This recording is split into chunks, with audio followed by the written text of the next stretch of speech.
আজকে আমি পিঠে বানাচ্ছি, কিন্তু নারকেল ছাড়া পিঠে। তাই এবার চালটা নিয়েছি, চালের গুঁড়ো 250 গ্রাম, আতপ চালের গুঁড়ো। এবার আমি গরম জল করেও নিয়েছি, এটা খুব টসটসে গরম জল। এই অল্প অল্প করে জল দেবো, আর এই কাঠের খুন্তিটা দিয়ে মাখতে থাকবে একটু একটু করে।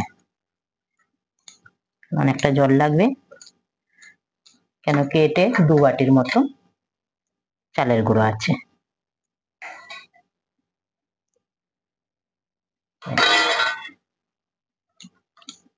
এখন একটু কাঠের খুন্তিটা দিয়ে মেখে নিই, তারপরে গিয়ে হাত দিয়ে ডলে ডলে এটাকে মাখবো।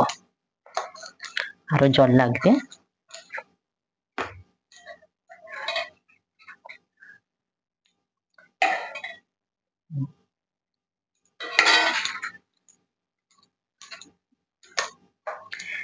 এবার আমি হাত দিয়ে এটাকে খুব ভালো করে ঠেসে ঠেসে মেখে নেব।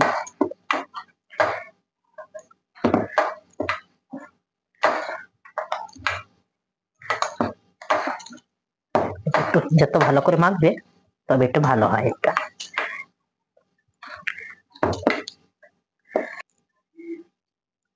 এখন এরকম লম্বা লম্বা করে একটু পেঁকিয়ে রেখে দিলাম। আবার এটাকে ছোট করব, একটু ছোট করবার সময় 2 মেয়েও হাত লাগাবে, তাড়াতাড়ি হয়ে যাবে।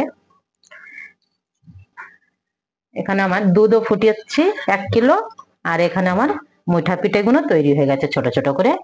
এই যে নিয়েছি বানিয়ে। এবার এই দুধটা আমি কড়ার মধ্যে ঢেলে দেবো।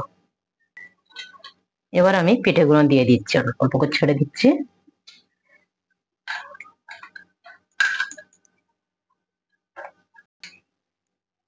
দিয়ে দিয়েছি, এবার একটু ফুটে যাবে, তারপরে আমি গুড় দেবো, কেন দুধটা তো আমার গাঢ় হয়ে গেছে। মানে পিঠে আমার সেদ্ধ হয়ে গেছে। এবার আমি গ্যাসটা বন্ধ করে গুড় দিয়ে দেবো, কিন্তু গ্যাসটা বন্ধ করে 2 মিনিট পরে দেবো গুড়টা। গ্যাসটা বন্ধ করে দিলাম। চলো এবার 2 মিনিট পরে গুড় দিয়ে দেবো। এখানে আমার খেজুরের গুড়, তো খেজুরের গুড়ের একটু কুড়ে নিয়েছি আমি, এটা দিয়ে দিলাম 100 গ্রামের মতো।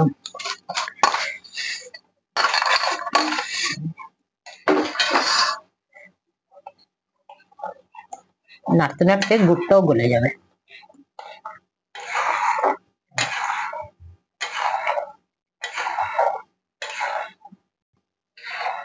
একদম আমার দুধটা পুরো খিরখির হয়ে গেছে। ব্যাস হয়ে তো গেল, গুঁড়ো গুলে গেছে।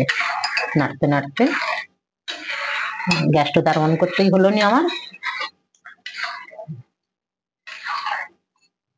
এটা আমার পিঠের মুইটা, আঙুলের মতন ছোট ছোট মুঠো করে করে বানিয়ে দাও। খুব সুন্দর হয়েছে। আর একটু ঠান্ডা হলে আর একটু গাঢ় হয়ে যাবে দুধটা।